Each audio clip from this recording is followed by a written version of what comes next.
नमस्कार विद्यार्थी मित्रांनो, तर मी अगोदर प्रॉब्लेम वाचून दाखवतो, ते नोट डाऊन करा तुम्ही आणि त्यानंतर सोल्युशन बघू आपण। तर बघा problem, Taj Mahal pharma company limited invited application for 20,000 equity shares of rupees 100 each payable as follows। खाली दिले मग with application rupees 50 on allotment rupees 30 कंसात including रुपीज 10 फॉर प्रीमियम। खाली वडीला दिले on first and final call rupees 30। परत खाली दिले application for 25,000 shares were received।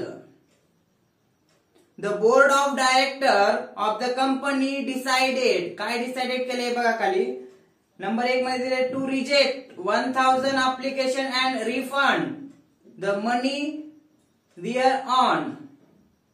Second मध्ये दिले to allot in full to application for 4,000 shares। Third दिले to allot the balance of shares on pro rata basis। Fourth दिले to utilize of excess of application money in allotment।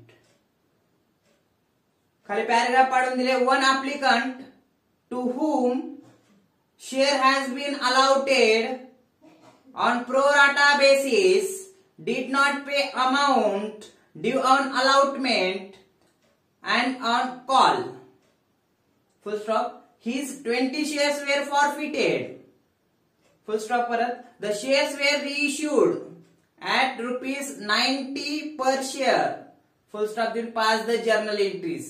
Marathi सांगतो, काय कंपनीनं 20,000 shares issue केलेले आहेत, प्रत्येकाची किंमत 100 रुपये होती आणि ते 10 रुपये एक्स्ट्रा घेऊन प्रीमियम वरती इश्यू करायचं ठरवलं, म्हणजे 100 रुपयाचा शेअर 110 ला। एप्लिकेशन मनी सोबत कंपनी 50 रुपये मागवणार आहे, त्यासोबतच अलॉटमेंट सोबत 30 रुपये प्लस 10 रुपयाचे प्रीमियम असे 40।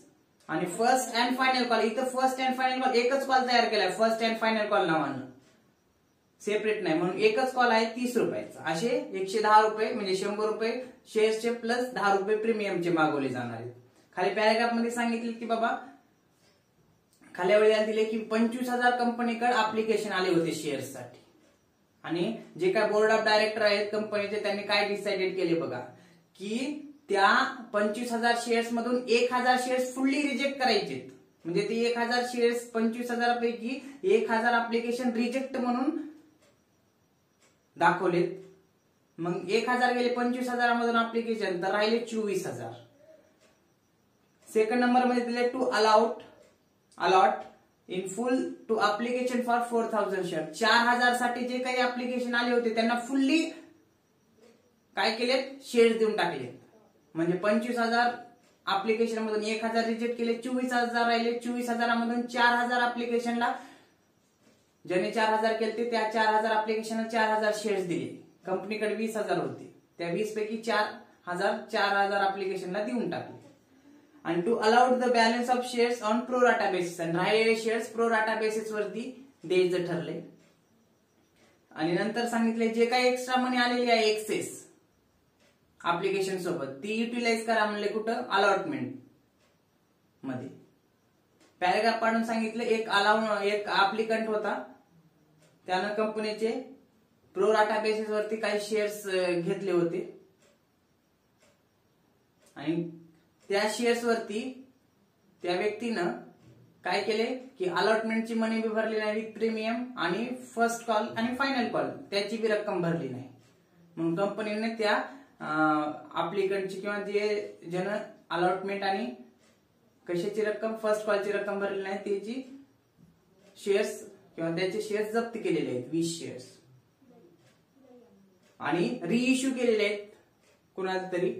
रिइश्यू म्हणजे परत शेअर्स दिलेले आहेत, किती रुपयाला, 100 रुपयाच्या शेअर्स 90 प्रमाणे, आणि खाली सांगितले पास द जर्नल एंट्रीज। एले लक्षात। तर बघा अगोदर आपल्याला काय करावं लागेल की एप्लिकेशन किती आले, अलॉटमेंट किती झालं, रिजेक्ट किती केले, हे थोडक्यात वर्किंग नोट बघू. मग वही हेडिंग द्या.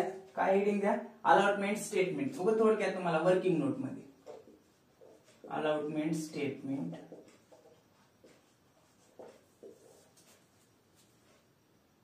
त्याच्यामध्ये ऍप्लिकेशन किती आलेत बघा. Number of application received.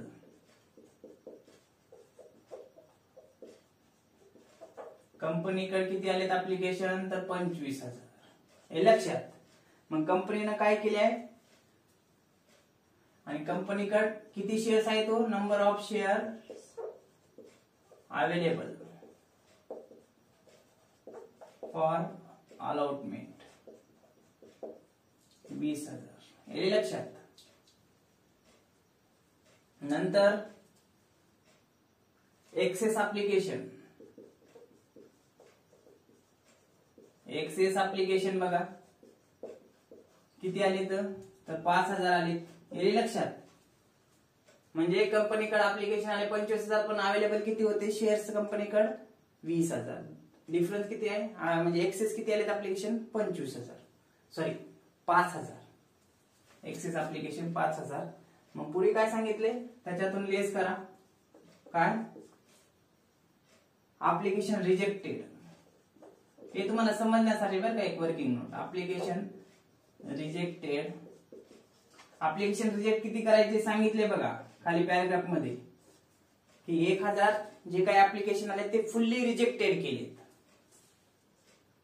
बघा किती राहिले, एक्सेस आलेले 5,000 ऍप्लिकेशन आले होते, त्याच्यामधून 1,000 टोटली रिजेक्ट केले. राहिले 4,000 ऍप्लिकेशन. मग 4,000 ऍप्लिकेशन हे एक्सेस आलेले आहेत.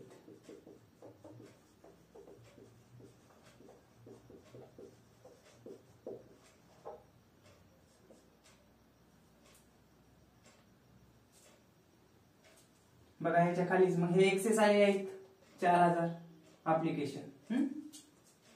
मग पुढे काय म्हणते कंपनी,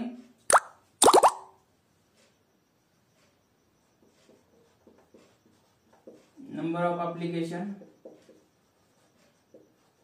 आणि इकडे बाजूला दुसरा number of shares for allotted किंवा अलॉटमेंट. हे झालं.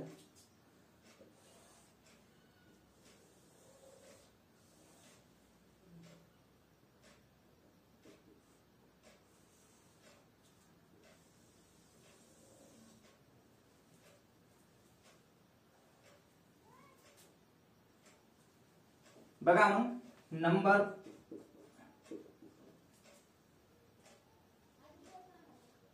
नंबर्स ऍप्लिकेशन किती आलेत बघा. टोटल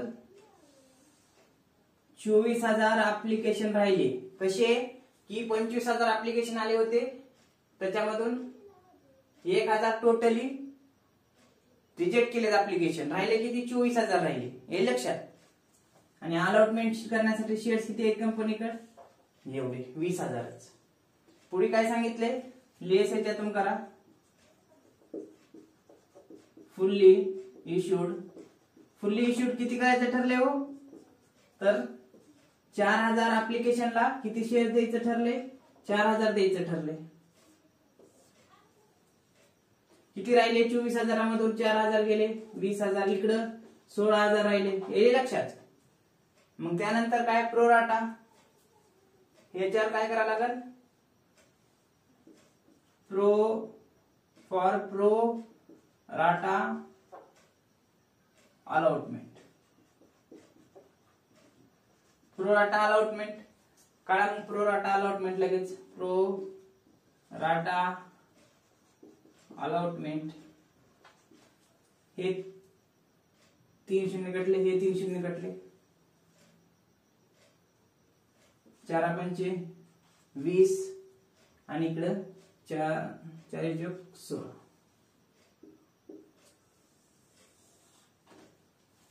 हे थोडक्यात आपल्याला सांगता येईल काय, की वर्किंग नोट्स मध्ये कोणतं स्टेटमेंट, अलॉटमेंट स्टेटमेंट. कसं कंपनीकडे ऍप्लिकेशन आले होते 25,000 पण कंपनीकडे शेअर्स होते 20,000. मग कंपनीने काय म्हणली, त्या 25,000 अप्लिकेशन पैकी एक्सेस किती आले, 20,000 अप्लिकेशनला 20,000 शेअर्स लागतील, पण 5,000 अप्लिकेशन एक्सेस आले. त्या 5,000 मधून 1,000 अप्लिकेशन टोटली रिजेक्ट करा म्हणले, राहिले 24,000. हे लक्षात, हे 4,000 एक्सेस आले. मग हे 25 मधून 1,000 गेले, राहिले टोटल 24,000 अप्लिकेशन. त्या 24,000 अप्लिकेशन मधून 4,000 अप्लिकेशनला काय करा म्हणले, शेअर्स टोटली देऊन टाका म्हणले, फुल्ली इश्यूड म्हणले. मग त्या 24 मधून 4,000 अप्लिकेशनला 4,000 शेअर्स गेले 20,000 मधून, हे लक्षात. मग 24,000 मधून 4,000 अप्लिकेशन गेले, 20,000 राहिले.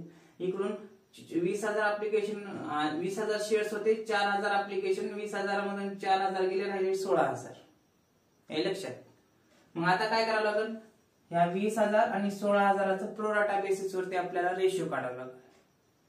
मग हे 3 शून्य कटवलं, हे 3 शून्य कटवलं, 4 न 20 ला भागातलं 5 आलं, आणि त्या 4 न 16 ला भागातलं 4. म्हणजे प्रोराटा बेसिस किती आला, रेशिओ प्रोराटा बेसिसचा 5:4, हे लक्षात. आता बघा वर्किंग नोट्स घेऊ. घ्या वर्किंग नोट्स. म्हणजे वर्किंग नोट्स कॉलम 6 तयार करा. हेडिंग नाव द्या working notes on issue of shares. पहिला इन्स्टॉलमेंट, दुसरा नंबर ऑफ अप्लिकेशन शेअर्स, तिसरा अमाऊंट ड्यू, चौथा एक्सेस अमाऊंट रिसिव्ड, पाचवा एक्सेस रिफंडेड किंवा ऑब्लिक ऍडजस्टेड, आणि एरियर्स, हे लक्षात. तर मग घ्या मग आता इन्स्टॉलमेंट. अप्लिकेशन, पहिल्यांदा अप्लिकेशन सोबत किती रक्कम मागवायचं ठरवले, 50. मग किती अप्लिकेशन आले कंपनीकडे, कंपनी अंदाज व्यक्त केला की आपल्याकडे 20,000 शेअर्स आहेत, 20,000च अप्लिकेशन येतील, पण आले 25,000 अप्लिकेशन. मग अमाऊंट ड्यू किती, कंपनी काय म्हणत होते बा, अमाऊंट 20,000 शेअर्स होते, 50 रुपयाप्रमाणे येतील, पण आले किती, अमाऊंट ड्यू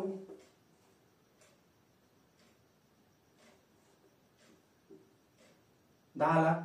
कसे, तर 20,000 गुणिले 50 अशी ड्यू. कंपनी म्हणते की एवढी येतील, पण आले किती बघा, 12,50,000.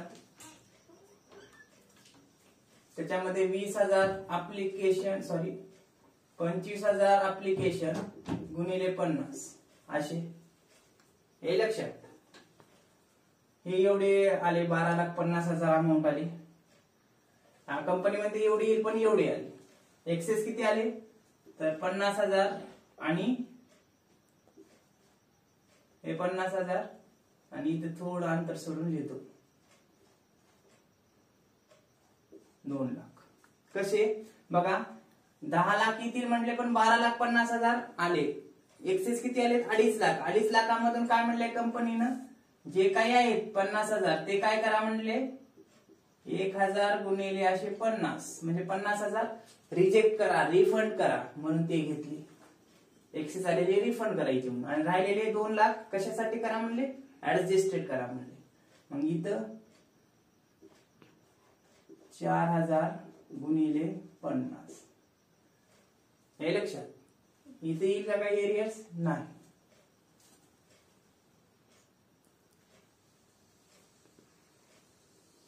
त्यानंतर अलॉटमेंट घ्या.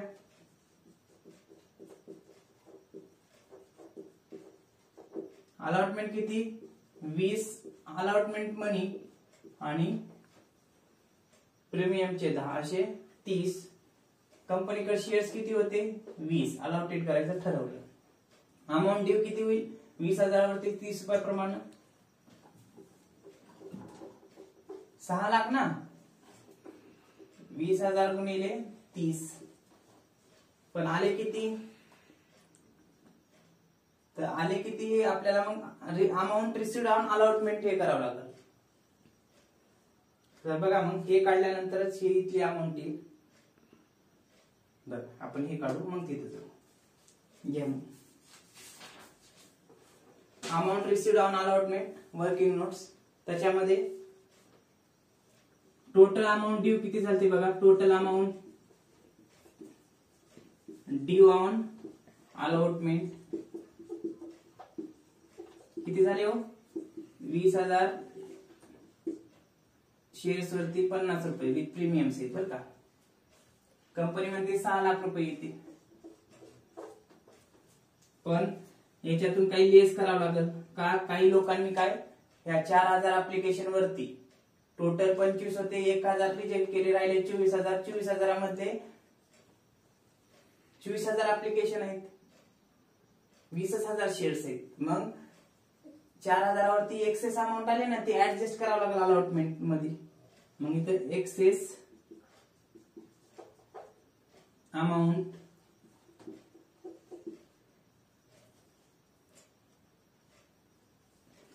received at the time of application adjusted. किती 2 लाख एक्स्ट्रा आले 4,000 ऍप्लिकेशन वरती 50 रुपये प्रमाणे.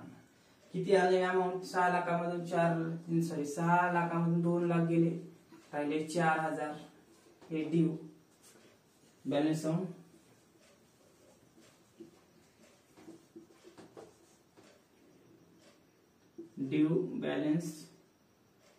Due on allotment, balance due on allotment. हे अलॉटमेंटचे ड्यू झाले अमाऊंट बरं का. पण आता तिथं लेस आणखीन काय करावं लागेल की प्रॉब्लेम मध्ये सांगितले बघा की एका शेअर होल्डरनं काही शेअर्स घेतले होते आणि त्या शेअर्स वरती अलॉटमेंट मनी भरलेले नाही, पण त्याला प्रोराटा बेसिस वरती अलॉटमेंट केलेला आहे. मग त्याचे बघावं लागेल किती रक्कम दिली नाही. 20,000 शेअर्स 20 शेअर्स होते, 20 शेअर्स अलॉटेड टू अ म्हणजे एक शेअर होल्डर होता बरं का. Share holder failed to pay the allotment money. काय एका शेअर होल्डरनं काय केले 20 रुपये म्हणजे किती 20 शेअर्स वरती अलॉटमेंटची मनी प्रीमियम सेल भरलेली नाही, म्हणून इथं कंसात लिहितो 20 shares at the rate rupees किती 30 इच. किती होतात 600. पण त्यानं काय केलंय काही एक्सेस मनी दिलेला आहे, म्हणजे प्रोराटा बेसिस वरती इश्यू करते वेळेस काही त्यानं जास्त ऍप्लिकेशन केलं असेल जास्त शेअर साठी, पण कंपनीने प्रोराटा बेसिस वरती त्याला अलॉटेड केलेली आहे. मग बघा but he applied for 25 shares कंसात घ्या प्रोराटा रेशियो कसं 5:4. म्हणजे काय करायचं कसं काय आले 25 तर इथं लिहितो 20 गुणिले 5 भागिले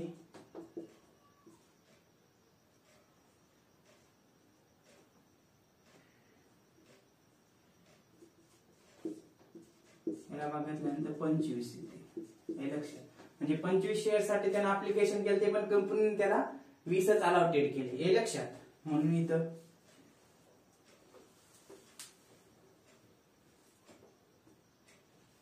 मग त्याने जे काही एक्सेस मनी भरले ते पण आपल्याला लेस करावं लागेल. Less excess amount received on 5 shares of rupees 50 each at the time of application. किती मग हे 5 गुणिले 50 करा टोटल 250 त्याने एक्सेस अमाऊंट भरले हे लक्षात.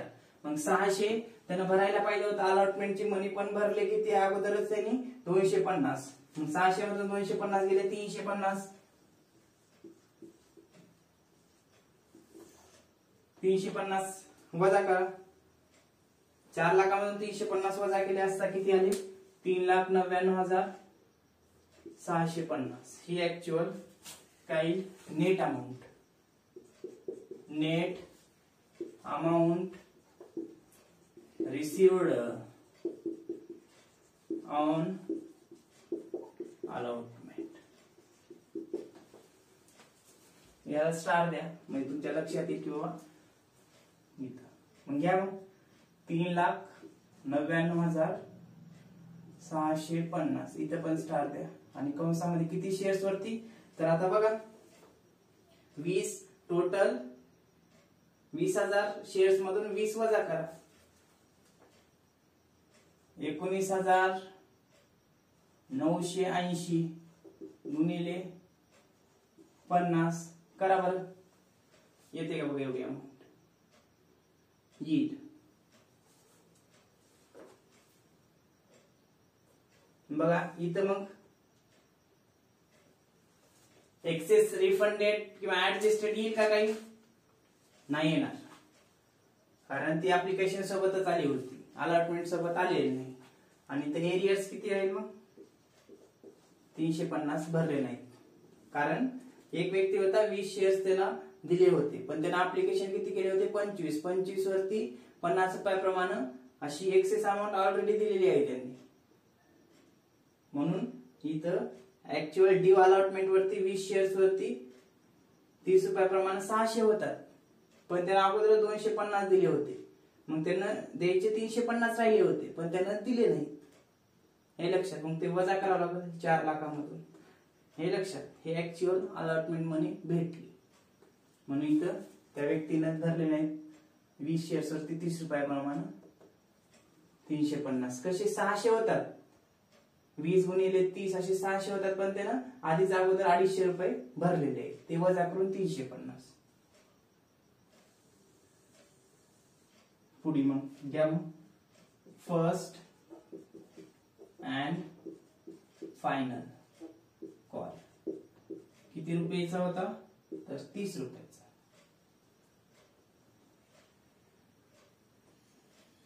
किती शेअर्स होते कंपनीकडे? 20,000.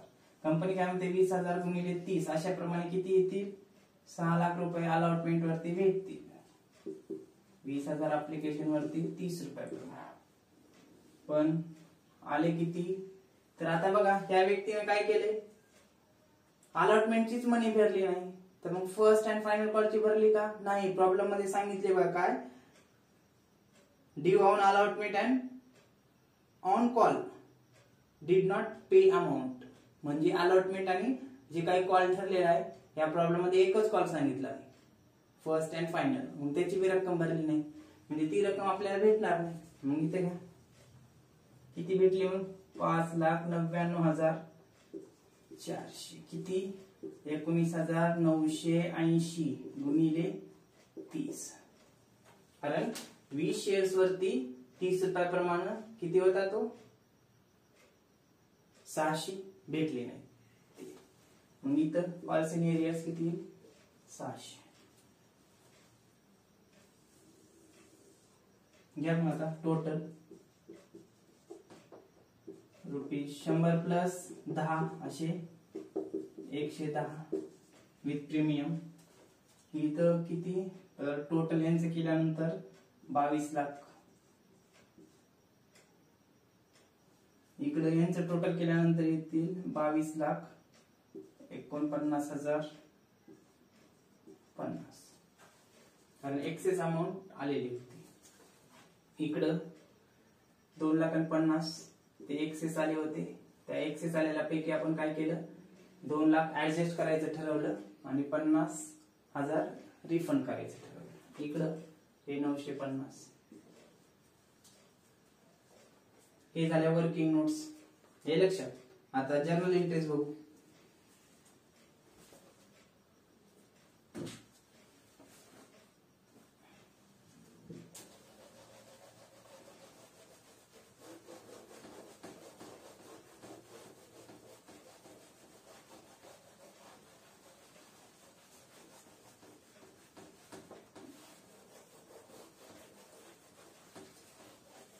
जर्नल एंट्रीजचा तयार करा मग format.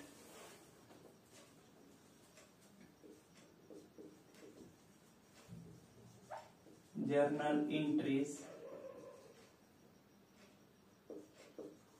in the books of Taj Mahal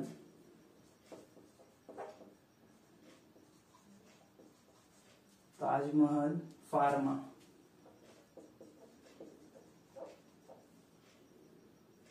Company Limited. तयार करा मग जर्नल एंट्रीजचा फॉर्मॅट.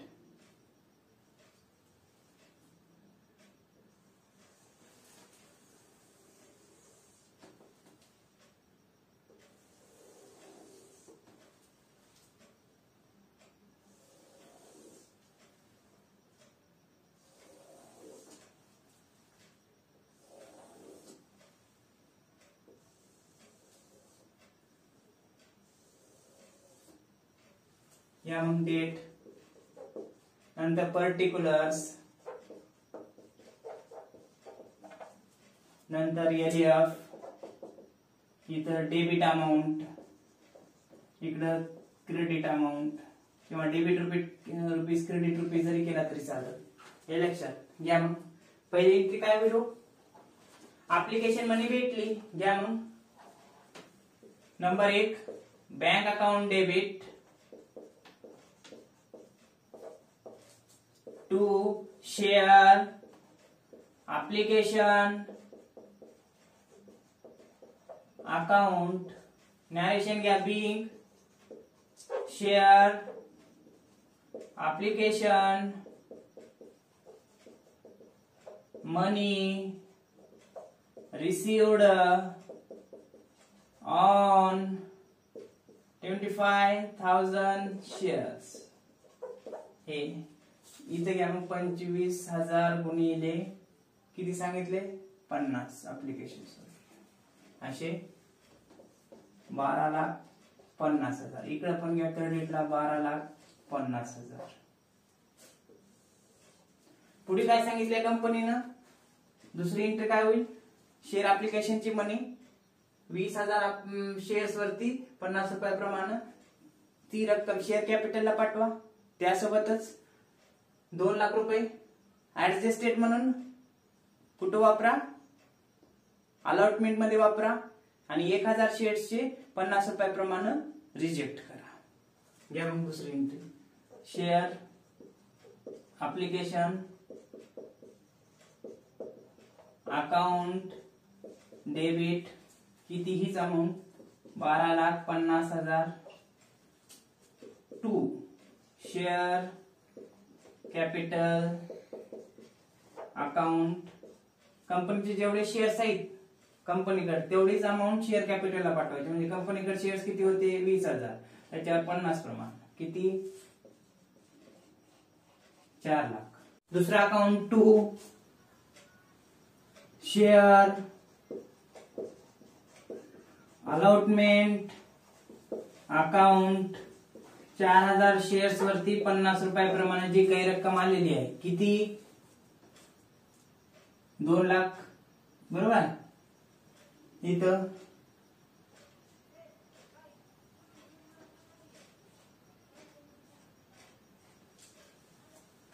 2 लाख. परत पुढे इथे बरोबर आहे का? हे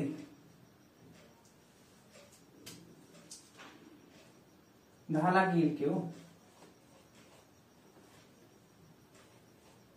10 लाख. 4,000 वरती 50 प्रमाणे 2 लाख. 2 बँक अकाउंट किती? तर 1,000 शेअर्सची रक्कम 50 रुपयाप्रमाणे रिफंड करायची. 50,000.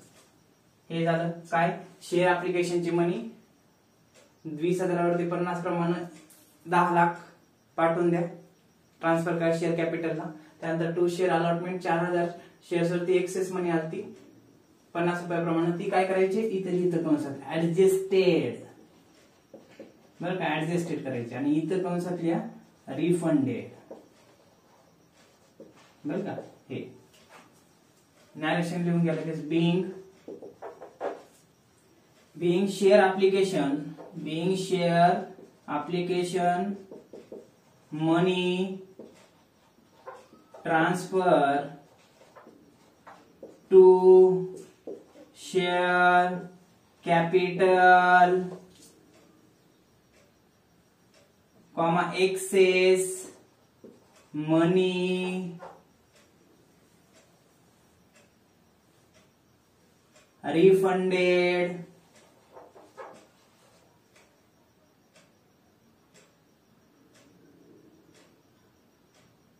on 1000 shares.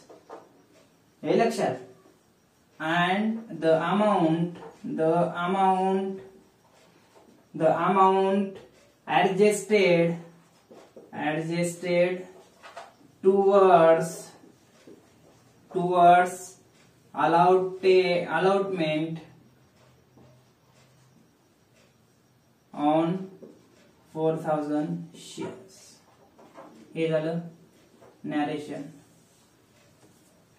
Share ऍप्लिकेशनचे money transfer केली, काही रक्कम जास्त आलेली ऍडजस्टेड केली अलॉटमेंट मध्ये, आणि काही रक्कम ऍप्लिकेशनची काही ऍप्लिकेशन रिजेक्ट केल्यामुळे रिफंड केली. पुढली एंट्री अलॉटमेंट मनी ड्यूची.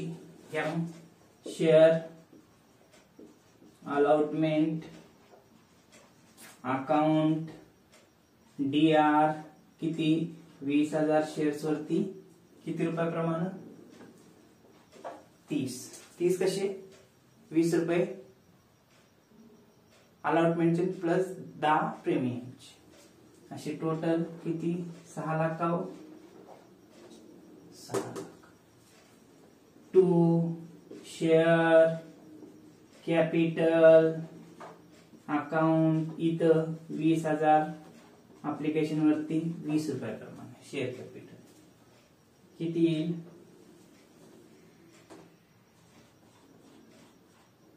4 लाख. परत एक 2 येईल. 2 शेअर प्रीमियम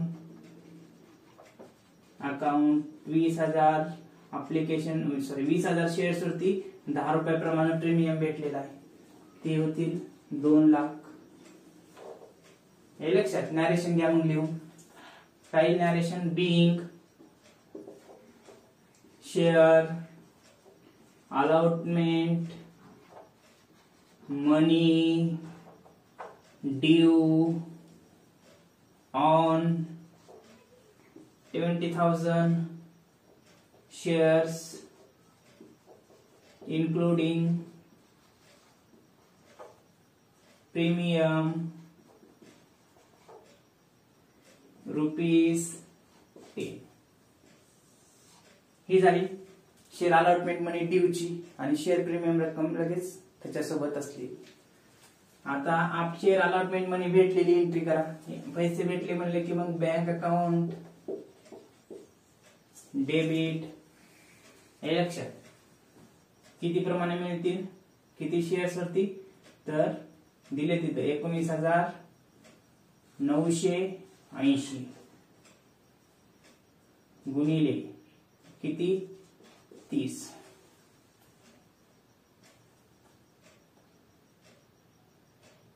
बरोबर आहे का 30 बरोबर आहे.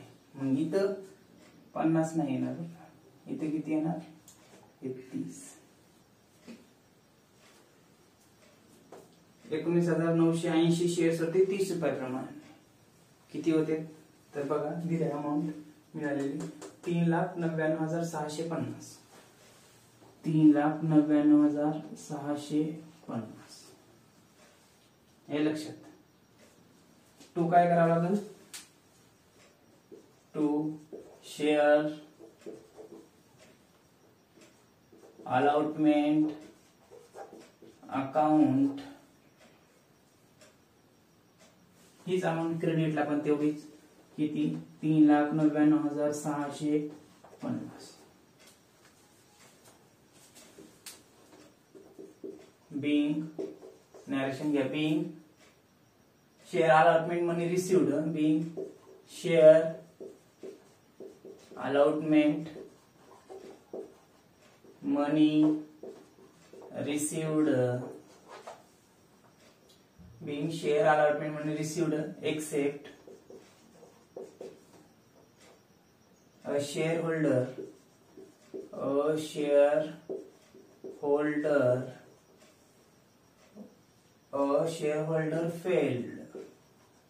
failed to pay on 20 shares. हे लक्षात, हे झालं रक्कम भेटली म्हणून कुठं शेअर अलॉटमेंटची. पण एक लक्षात घ्या, काय इथं 19,980 वरती 30 रुपये प्रमाणे भेटले, पण एवढी अमाऊंट येते का? बहुतेक येणार नाही. का? कारण हे इंटू हे केलात तर अमाऊंट जरा वेगळी येईल. पण हे तुम्हाला समजण्यासाठी केले. ही अमाऊंट मधून आणखीन काही रक्कम वजा केलेली आहे. कोणती? तर इथं बघा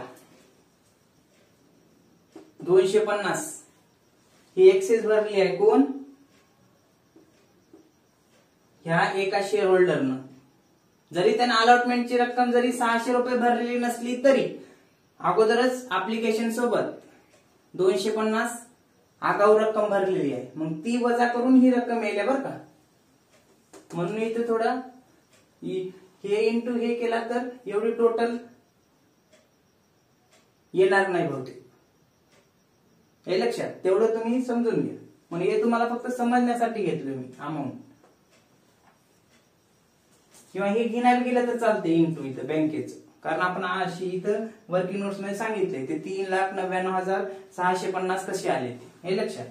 पुढे आता काय म्हणले? First and final call due करा. Share first and final call account किती? 20,000 शेअर्स वरती किती रुपयाप्रमाणे? तर शेवटी सांगितले का 30 रुपये. To share capital account. Narration या being share first and final call money due on 20,000 shares. हे लक्षात. या मग इंटू करा किती? 6 लाख. कंपनी काय म्हणते? शेअर फर्स्ट कॉल वरती, फर्स्ट अँड फायनल कॉल वरती 6 लाख रुपये भेटतील. हे ड्यूचे. पण भेटले किती? बघा बँक अकाउंट डेबिट. आता त्या शेअर होल्डरनं, एका शेअर होल्डरनं अलॉटमेंटची बी रक्कम भरली नाही आणि फर्स्ट अँड फायनल कॉलची रक्कम भेटली नाही किंवा भरली नाही त्याच्याकडून. म्हणून तिथं पण 6 लाख ड्यू झाले, पण भेटले किती? 5,99,400. म्हणजे 20 शेअर्स वरती 30 रुपयाप्रमाणे असे 600 रुपये भेटले नाही. म्हणून इथं 5,99,400 टू इथे येईल बघा 19,980 गुणिले 30 to share first and final call account. Narration या being share first and call money received except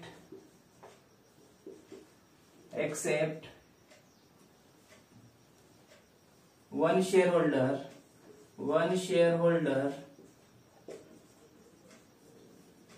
failed to pay on 20 shares. हे झालं. इकडे पण घ्या क्रेडिटला 5,99,400. हे लक्षात. हे झालं जे काही फर्स्ट अँड फायनल कॉलची रक्कम भेटलेली. पुढे एंट्री मग घ्या. आता काय म्हणलंय कंपनीनं, allotment first and final call झाल्यानंतर ज्या काही शेअर होल्डरनं 20 शेअर्स वरती रक्कम भरलेली नाही त्याचे शेअर जप्त केलेत आणि ते रिइश्यू केलेत. मग अगोदर जप्त करायची एंट्री घेऊ, नंतर रिइश्यू करू. घ्या मग पुढली एंट्री.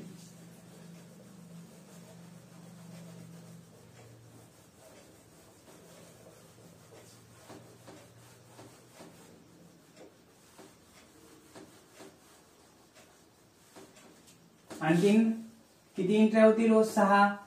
पहिली जप्त केलेली एंट्री एक, नंतर रिइश्यू केलेली एक एंट्री, आणि त्यानंतर फॉरफिटेड अकाउंटची रक्कम, शेअर फॉरफिटेड अकाउंटची रक्कम कुठं पाठवावं लागेल आपल्याला? कॅपिटल रिझर्व्हला आपण पाठवत असतो. मग ते एक.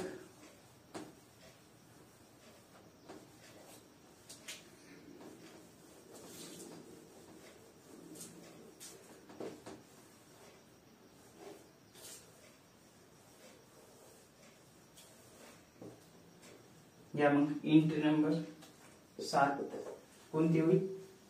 तर फॉरफिचरची, इन्कम सारख्या फॉरफिचर एंट्री. काय होईल मग अगोदर?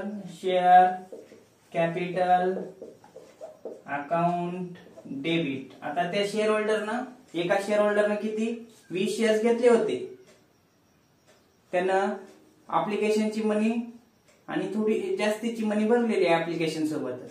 मग अलॉटमेंट मनी भरलेली आहे हे लक्षात. प्रीमियमची अलॉटमेंट सोबतच म्हणले भरलेली नाही, फर्स्ट अँड फायनल कॉलची भरलेली नाही. म्हणून शेअर कॅपिटल किती शेअर्स वरती? 20 गुणिले 100 हे लक्षात किती होतात? 2000.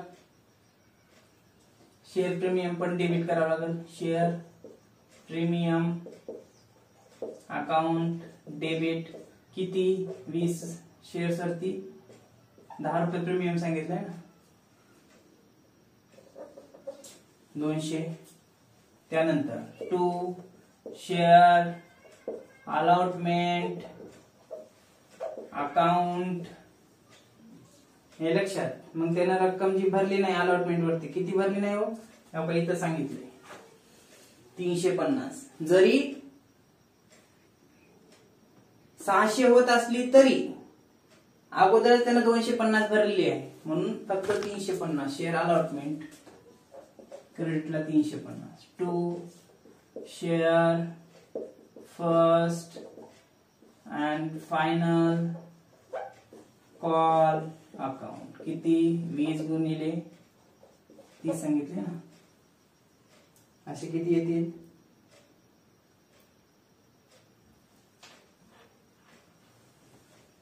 600. परत 2 जप्त करण्यासाठी शेअर फॉरफिटेड अकाउंट किती जप्त करण्यात आले? त्यानं जी काही ऍप्लिकेशनची रक्कम भरलेली आहे, बाकी भरलेली नाही, पण ऍप्लिकेशनची रक्कम किती शेअर साठी भरली होती? 25 शेअर साठी. 25 गुणिले त्यानं भरलेली रक्कम किती? 50 हे लक्षात. 25 गुणिले 50 असं 1250 येते हे लक्षात. मग क्या narration being share were forfeited after being share were forfeited after first and final call. First and final call was made and the amount received from him transfer to share forfeited account हे झालं narration. पुढे आता 8 नंबरची entry रिइश्यूची होईल. रिइश्यूची घ्या मग entry इथं कंसात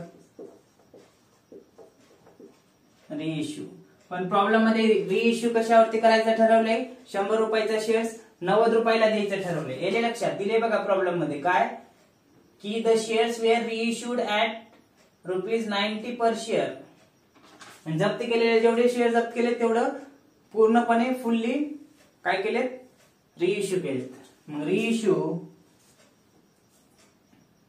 रिइश्यू ऑफ 20 शेअर्स इथे किंवा 20 फॉरफिटेड शेअर जरी केला तरी चालेल. पण लक्षात येईल फॉरफिटेड केलेले जप्त केलेले शेअर्स आहेत म्हणून. ह्याची एंट्री घ्या मग. काय एंट्री? बँक अकाउंट डेबिट किती? 20 गुणिले इथं डेबिट करा. डेबिट 20 गुणिले 90 हे लक्षात किती येईल अमाऊंट? 9 गुणिले 18 म्हणजे 1800 येते का? 1800. परत आणखीन एक शेअर फॉरफिटेड अकाउंट डेबिट करावं लागेल का? कारण 20 जे काही शेअर्स रिइश्यू करायला ते 90 रुपयाला, मग ते 10 रुपये जे काही ते आपल्याला इथून भरून काढावे लागतील. जे जप्त केलेली रक्कम आपण शेअर फॉरफिटेड अकाउंटला टाकलेली आहे तिथून ती ऍडजस्ट करायची. म्हणून शेअर फॉरफिटेड अकाउंट किती? 200. टू काय मग शेअर कॅपिटल अकाउंट किती हो? तर 20 शेअर्स वरती 100. क्रेडिटला घ्या 2000 रुपये. एलिट नॅरेशन घ्या मग. being forfeited shares were reissued. being share forfeited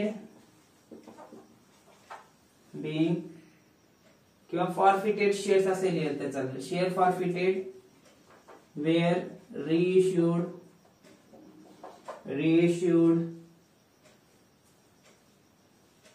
at the rate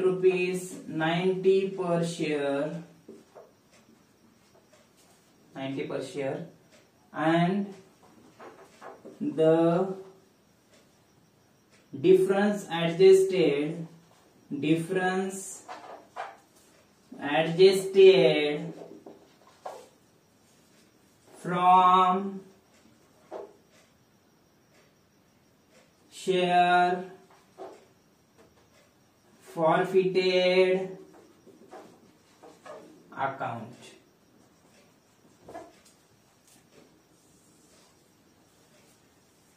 नंतर पुढली एक एंट्री होईल काय?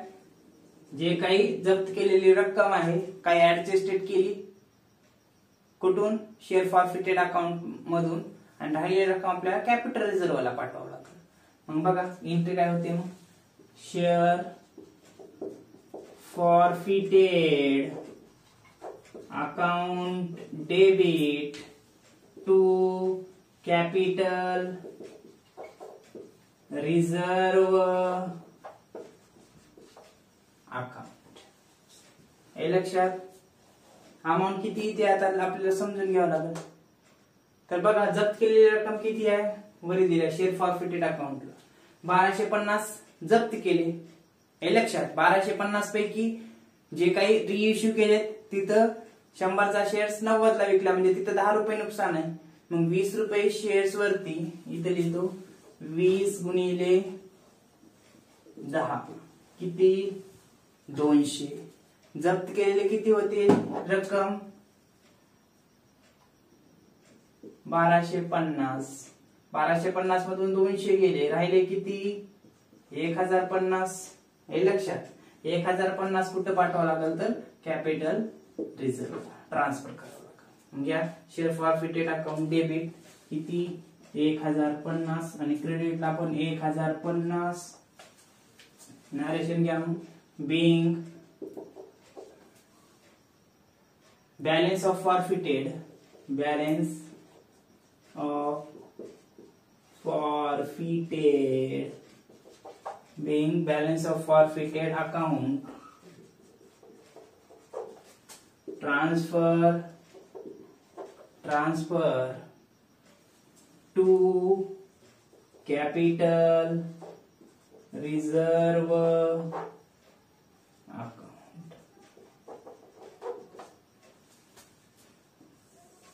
हे झाली कॅपिटल रिझर्व्हला रक्कम पाठवलेली 1050. हे लक्षात. म्हणून अशा पद्धतीचा हा प्रॉब्लेम नंबर 8 सांगता येईल. हे लक्षात. आता यानंतरचा जो प्रॉब्लेम आहे तो पुढल्या लेक्चर मध्ये घेऊ. व्यवस्थितरित्या समजून घ्या. वर्किंग नोट्स वगैरे व्यवस्थितरित्या तयार करून घ्या. ह्या अमाऊंट ज्या काही होईल वर्किंग नोट्स मध्ये कॅल्क्युलेट करून बघा. कारण इथं जर प्रत्येक गोष्ट कॅल्क्युलेट करून दाखवायची झाली तर मग वेळ जातो आणि लेंदी लेक्चर व्हायला जास्तीत जास्त. म्हणून जेवढं होईल तेवढं मी प्रयत्न करत आहे. तरी तुम्ही व्यवस्थित त्या प्रॉब्लेम लिहून घेऊन आधी प्रॉब्लेम समजून घ्या. प्रॉब्लेम मध्ये काय म्हणत आहे आणि त्यानुसार स्टेप बाय स्टेप लिहून घ्या. तरी आपण क्वेश्चन पेपर मध्ये जसे प्रॉब्लेम येणार आहेत तसे आपण सोडून घेणार आहोत 2-3. ते पण आपण बघू पुढल्या लेक्चर मध्ये. सोडून घेऊ काही प्रॉब्लेम क्वेश्चन पेपर मध्ये, म्हणजे एक आयडिया येईल आपल्याला. हे लक्षात. ओके, मग पुढल्या लेक्चर मध्ये पुढला प्रॉब्लेम घेऊ. थँक्यू.